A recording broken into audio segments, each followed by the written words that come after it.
Give you my heart.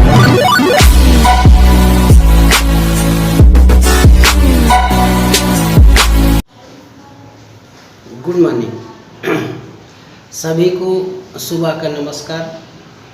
उम्मीद है कि सभी लोगों ने चाय नाश्ता कर लिया होगा, होना भी चाहिए सुबह। अब चाय नाश्ता के बाद पढ़ाई।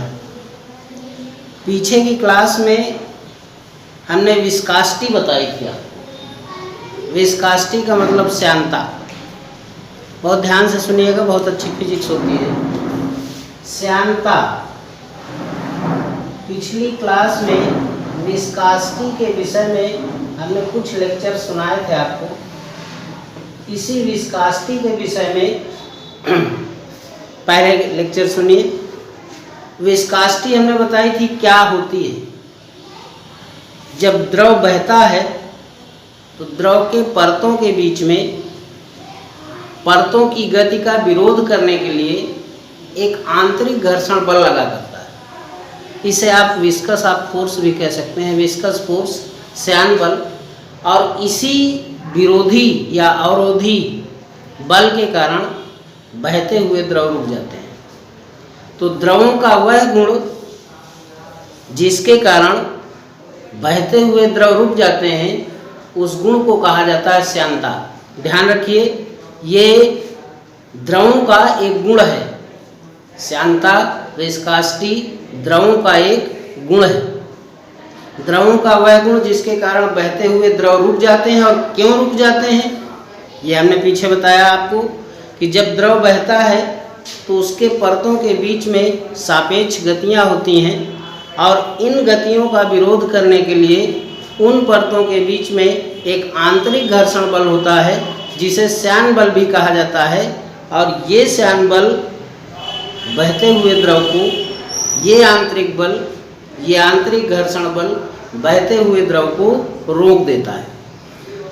जिस द्रव की श्यानता जितनी अधिक होती है, बहुत अच्छे सुनिएगा, कॉम्पिटिटिव लेवल के ये सब फिजिक्स होती है। यहाँ इंटर में तो आप पढ़ ही रहे हैं, कंपटीशन में भविष्य में जाएंगे प्रतियोगी परीक्षाओं में, तो वहाँ भी आपको इसका लाभ मिलेगा। जिन द्रवों में श्यानता का गुण जितना अधिक होता है, वह द्रव उतनी ही तेज गति से बहते बहते रुक जाते हैं। जैसे अगर किसी बर्तन में भरे द्रव को हम हिलाकर छोड़ दें, बर्तन में भरे द्रव को हिला करके छोड़ दें, तो थोड़ी देर बाद द्रव जो हिल रहा था वो रुक जाता है। क्यों रुक जाता है? श्यानता के कारण। क्यों रुक जाता है? जिस द्रव की श्यानता जितनी अधिक होती है, वह द्रव उतनी शीघ्रता से रुक जाता है। फॉर एग्जाम्पल, उदाहरण के तौर पर कुछ उदाहरण देखिए। जैसे अगर किसी के कीप में से, कीप जिससे आप मिट्टी का तेल या अन्य तेल डालते हैं बॉटल्स में या जार में, तो अगर किसी कीप में से, पहला एग्जाम्पल है, यदि हम पहले जल डालें उस कीप में, तो जल बहुत शीघ्रता से निकल जाता है।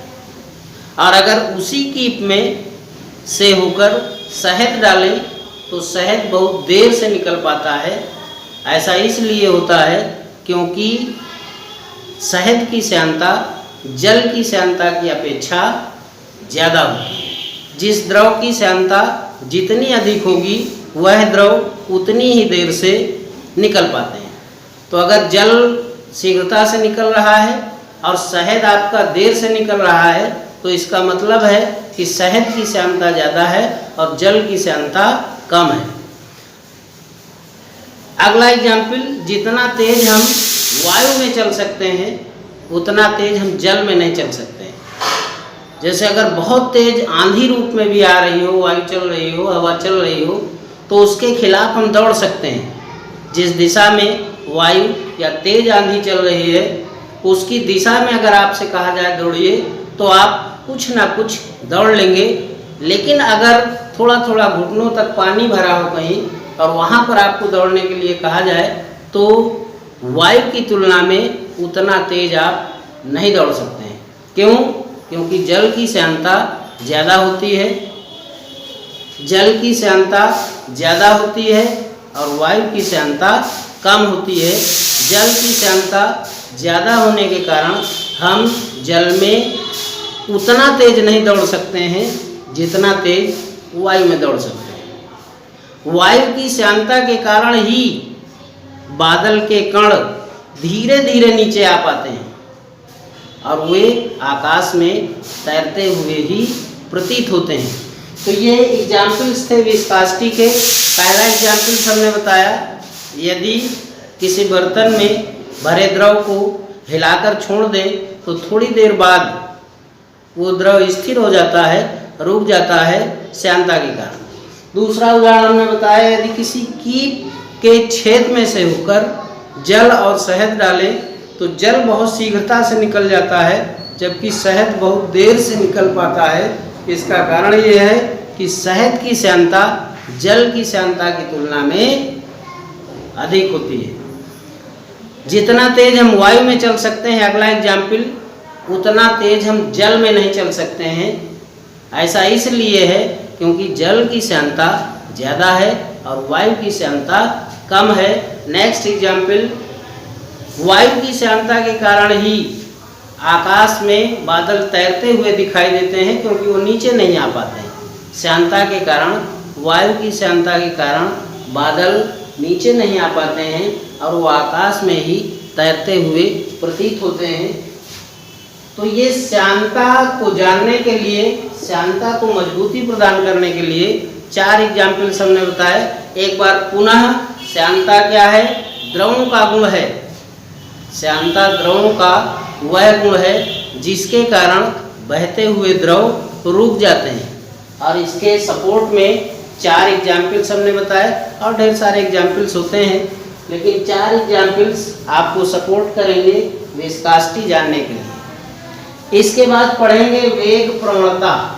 वेग प्रवणता बहुत ध्यान से सुनिएगा, समझिएगा। बोर्ड में अगर कोई प्रॉब्लम्स हो रही तो ये बड़ी चीज़ नहीं आपको, क्योंकि सुनने के लिए आप सुनिए बढ़िया से, और इन सबके नोट्स आपके पास आते हैं। इसलिए बोर्ड्स में अगर कोई लेटर कहीं पर छोटा है, नहीं समझ में आया, तो ये आपकी कोई दिक्कत की बात नहीं है, क्योंकि हम वो सारे शब्द बोल रहे हैं जो बोर्ड पे लिख रहे हैं और इसके बाद नोट्स में आप तक भेज भी रहे हैं। वेग प्रवणता पढ़ेंगे नेक्स्ट। वेग प्रवणता, वेलोसिटी ग्रेडियंट। वेलोसिटी ग्रेडियंट, वेग प्रवणता क्या चीज़ है, कैसे परिभाषित करते हैं, कैसे द्रव से रिलेटेड है, ये जानें। ये एक क्षैतिज तल है OX, ये क्षैतिज तल है, और क्षैतिज तल के ऊपर ये 2 परतें हैं। PQ किसकी परतें? द्रव की परतें। ये 2 परतें हैं PQ और RS। हमने पिछले लेक्चर्स में बताया था, एक बार पुनः रिपीट करते हैं। द्रव जब बहता है तो लेयर्स के रूप में बहता है, परतों के रूप में, और जैसे जैसे नीचे से हम ऊपर आएंगे तो परतों का वेग बढ़ता चला जाता है। मतलब जो सबसे ऊपरी लेयर होगी वहाँ पर वेग सबसे अधिक होगा। एक एग्जाम्पल भी हमने पिछली क्लास में बड़ा सिंपल सा बताया था, जिससे आप बहुत आसानी से समझ सके क्या है। अगर हम किसी नदी में खड़े हो जाएं जहाँ पर द्रव का प्रवाह हो रहा हो, जल बह रहा हो, तेजी से बह रहा हो, तो ये देखेंगे हम कि ऊपरी लेयर जहाँ तक हमारे से बॉडी से जल टच कर रहा है, तो ऊपरी लेयर पर ये हमको ज़्यादा दबाव देता है, ज़्यादा प्रेशर देता है, ज़्यादा पुश करता है, धक्का मारता है। अगर कल्पना करके, सोच करके पैरों की देखें, पैरों की तरफ अपने दिमाग को ले जाएं, तो ये पाएंगे कि पैरों में उतना तेज द्रव का प्रवाह नहीं है जितना ऊपरी लेयर पर है। कारण यही है क्योंकि जैसे जैसे परतें ऊपर बढ़ती जाती हैं, परतों का वेग भी बढ़ता चला है। क्षैतिज तल से ये मान लिया परत है कोई z ऊंचाई पर, इस परत का वेग है Vx और इस परत का वेग है, परत का वेग डेल्टा Vx। देखिए थोड़ा ध्यान से सुनिएगा और पूरी फिजिक्स में ये लेटर्स आते रहेंगे और बार बार बताने की आवश्यकता भी न होगी। डेल्टा शब्द सूक्ष्म के लिए इस्तेमाल किया जाता है। सूक्ष्म के लिए डेल्टा शब्द इस्तेमाल किया जाता है। सूक्ष्म परिवर्तन, सूक्ष्म अंतर, इन सब के लिए डेल्टा का इस्तेमाल करते हैं। यहाँ लिखा है डेल्टा वी एक्स, ये वी एक्स है। अगर ये यहाँ पर सपोज कीजिए फॉर एग्जाम्पल इसकी वैल्यू अगर 5 मीटर पर सेकेंड हो तो डेल्टा वी एक्स कितना बढ़ेगा, हाईली 0.1, 0.15, इस तरीके थोड़ा से अंतर आएगा। मतलब इसमें और इसमें बहुत थोड़ा से अंतर होगा, तो थोड़े अंतर के लिए डेल्टा लगाते हैं, प्रदर्शन करते हैं। और अगर इससे सूक्ष्म दिखाना है तो डी दिखाते हैं। डेल्टा एक्स लिखा है कहीं पर और ये डी एक्स लिखा है, तो ये सूक्ष्म तो है ही, ये अति सूक्ष्म है, उससे भी सूक्ष्म है। अति सूक्ष्म के लिए फिर डी एक्स दिखाते हैं। और अगर इससे भी सूक्ष्म जाना है तो डेबर होता है, और ये तुम्हारे कोर्स में नहीं है। तुम्हारे कोर्स में ये दो चीज़ें अप्लाई की जाती हैं, डेल्टा और डी। हायर क्लासेज में जब जाएंगे तो ये आपको डेबर भी मिलेगा। तो ये भी अति सूक्ष्म से और सूक्ष्म के लिए डेबर का इस्तेमाल करते हैं। तो ये ध्यान रखिएगा, जहाँ जहाँ इनका इस्तेमाल आएगा तो आपको तुरंत समझ लेना चाहिए जो परिवर्तन है, जो अंतर है, बहुत सूक्ष्म है।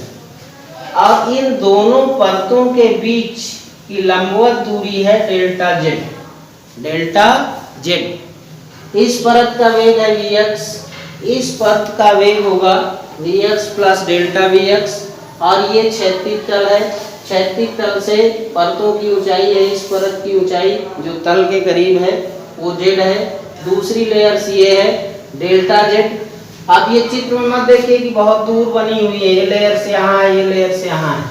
चित्र में चूंकि हमको आपको समझाना है, ये डेल्टा जेड ये प्रदर्शित कर रहा है कि जो दोनों के बीच की दूरी है, अभिलंबवत दूरी है, वो बहुत ज़्यादा नहीं है, बहुत थोड़ी से। तो वेग प्रवणता, जिधर द्रव बह रहा हो क्षैतिज दिशा में, परतों के बीच की लंबवत दूरी, परतों के बीच की लंबवत दूरी के सापेक्ष वेग में जो परिवर्तन होता है, वेग में जो परिवर्तन होता है उसे वेग प्रवणता कहा जाता है। उसे क्या कहा जाता है, ध्यान रहे, जिधर द्रव बह रहा है उधर की दिशा में, उसी दिशा में ये लंबवत दूरी के सापेक्ष, किसकी लंबवत दूरी, दोनों परतों के बीच की, दोनों परतों के बीच वेग में जो परिवर्तन होता है उसे कहा जाता है वेग प्रवणता। तो वेग प्रवणता इक्वल टू, वेग प्रवणता इक्वल टू वेग परिवर्तन, वेग परिवर्तन बटे लंबवत दूरी, बटे लंबवत दूरी। लंबवत दूरी को आप एकांक कह देंगे तो सीधा वेग प्रवणता किसके बराबर आ जाती है, वेग परिवर्तन की। तो यहाँ से वेग परिवर्तन निकालें तो V X plus delta V X minus V X, इसको घटाएंगे, और बटे बीच की दूरी क्या है, डेल्टा जेड। वी एक्स यहाँ से कैंसिल कर जाएगा, डेल्टा वी एक्स बटे डेल्टा जेड, ये आई आपकी वेग प्रवणता। ये आ गई आपकी वेग प्रवणता का सूत्र आया। डेफिनेशन हमने बताया, जिधर द्रव बह रहा हो क्षैतिज दिशा में, दूरी के सापेक्ष एकांक दूरी भी रखेंगे, लंबवत दूरी, दोनों परतों के बीच जो वेग में परिवर्तन आएगा उसे ही हम कहेंगे वेग प्रवणता। यहाँ से अगर हम इसकी यूनिट निकालना चाहें, unit of velocity gradient, then unit क्या होगी, ये हो जाएगी, वेग है तो मीटर बटे सेकेंड, और ये डेल्टा जेड है तो ये मीटर, मीटर से मीटर निकल गया, इसको ऊपर ले जाएंगे तो सेकेंड की घात -1, और इसे सेकेंड इनवर्स भी कहा जाता है। सेकेंड की घात -1 कहिए या फिर सेकेंड इनवर्स कहिए। तो ये चीज़ हमने बताई आज आपको। श्यानता क्या है, पिछले लेक्चर्स में भी हमने बताया था। विस्कासिटी क्या है, और इसके नोट्स भी भेजे थे। इसके बाद इसके 4 एग्जाम्पल्स बताए, 1 2 3 4, और फिर बताया हमने ये वेग प्रवणता क्या होती है, और यहाँ से इसका सूत्र निकाला हमने डेल्टा वी एक्स बटे डेल्टा जेड, और ये यूनिट निकाली, और यहीं से अगर इसकी डायमेंशंस निकालते हैं तो ये सेकेंड का मतलब टी की घात -1। तो ये सूत्र है, ये डिफिनेशंस है, ये यूनिट है, और ये आपकी डायमेंशंस है। तो ये आपका पूरी तरीके से वेग प्रवणता को परिभाषित करता है। तो विस्कासिटी आपकी परिभाषित हो गई। सपोर्ट के लिए एग्जाम्पल आपके हैं, उसमें 4 रखे हुए हैं। वेग प्रवणता क्या है ये हमने बताया। अब इसके बाद आपको पढ़ना है श्यानता गुणांक, coefficient of viscosity, coefficient of viscosity, coefficient of viscosity, श्यानता गुणांक, श्यानता गुणांक। और बहुत ध्यान से सुनिएगा, मैथमेटिकल पोर्शंस है, और मैथमेटिकल पोर्शन तो भौतिकी के लिए वरदान होते हैं। जहाँ पर मैथमेटिकल पोर्शन आ जाता है उत्साह बढ़ जाता है, क्योंकि वहाँ पर कोई लर्निंग नहीं होती है, केवल आपको समझने की ज़रूरत होती है। समझ जाएंगे अपने आप कलम बढ़ती चली जाती है। तो फिजिक्स का एक ये वरदान है कि आपको मैथमेटिकल पोर्शन मिलता है। थ्योरेटिकल पोर्शन से जब हटते हैं तो मैथमेटिकल पोर्शन करने में भी आपका उत्साह बढ़ता है, हमारा भी उत्साह बढ़ता है। तो देखते हैं, एक ये श्यानता गुणांक मैथमेटिकल पोर्शन, और इसको डिफाइन करते हैं, इसकी यूनिट फाइंड करते हैं, इसकी डायमेंशंस फाइंड करते हैं। श्यानता गुणांक, न्यूटन एक वैज्ञानिक, महान वैज्ञानिक, सभी जानते हैं। न्यूटन का नाम लेते ही सभी को पता चल जाता है कि फिजिक्स की कोई बहुत ही जानी मानी हस्ती और फिजिक्स को परिभाषित करने वाला सबसे पहला व्यक्ति। तो न्यूटन ने बताया था, इनका पूरा नाम है सर आइजैक न्यूटन, और इन्होंने बताया था किसी बहते हुए द्रव के परतों के बीच लगने वाला श्यान बल। न्यूटन ने क्या बताया था? न्यूटन के अनुसार किसी बहते हुए द्रव की परतों के बीच लगने वाला श्यान बल 2 बातों पर निर्भर करता है। कहीं आपको रटना नहीं, कहीं जाना नहीं, सिर्फ मेंटली रूप से मजबूत होकर के सुनना है, प्रैक्टिस करनी है। तो न्यूटन ने बताया था किसी बहते हुए द्रव की परतों के बीच लगने वाला श्यान बल F 2 बातों पर निर्भर करता है। पहला तो उनके संपर्क क्षेत्रफल के अनुक्रमानुपाती होता है। पहला था संपर्क क्षेत्रफल के अनुक्रमानुपाती होता है। और दूसरी बात इन्होंने बताई थी, लगने वाला बल यह वेग प्रवणता के भी अनुक्रमानुपाती होता है। F प्रोपोर्शनल A होता है और F प्रोपोर्शनल डेल्टा Vx बटे डेल्टा Z, ये वेग प्रवणता है। तो न्यूटन ने बताया था बहते हुए द्रव की परतों के बीच लगने वाला श्यान बल 2 बातों पर निर्भर करता है। पहली बात है संपर्क तल के क्षेत्रफल के अनुक्रमानुपाती होता है। दूसरी बात बताई थी वेग प्रवणता के अनुक्रमानुपाती होता है। दोनों संबंधों को मिला दें, मैथमेटिकल है, कहीं आपको कहीं भी कुछ भी दिक्कत नहीं होगी। बड़े आसानी से सुनते समझते जाइए, समझ में आ जाए। दोनों संबंधों को मिलाने पर अगर इनको मिलाते हैं तो F proportional A delta Vx delta Z, या ये भौतिकी का अभिन्न नियम है। और इसके लिए हमेशा आप जब तक पूरी होल लाइफ फिजिक्स पढ़ते रहेंगे तब तक ये अपने आप आता जाएगा। हर दिन आपको मिलेगा, हर तीसरे स्टेप पे मिलेगा। जब भी प्रोपोर्शनल हटाते हैं तो एक कांस्टेंट लेके आते हैं। कांस्टेंट का मतलब एक नियतांक आता है।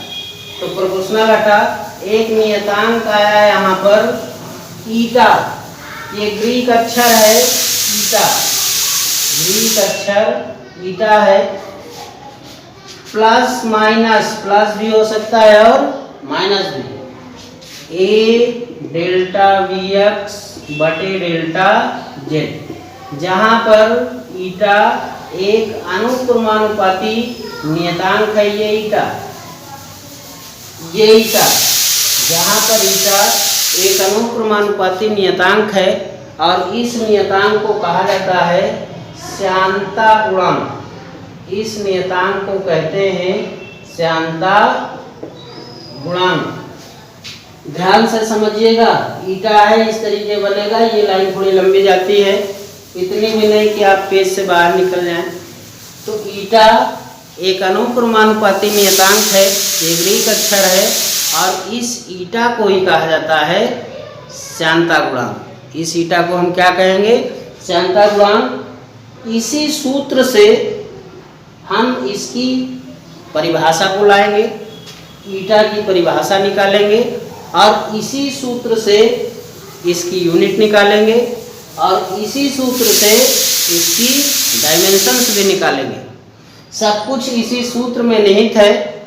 तो आज के लेक्चर्स में आप यहाँ तक आइए, यहाँ तक अभ्यास कीजिए।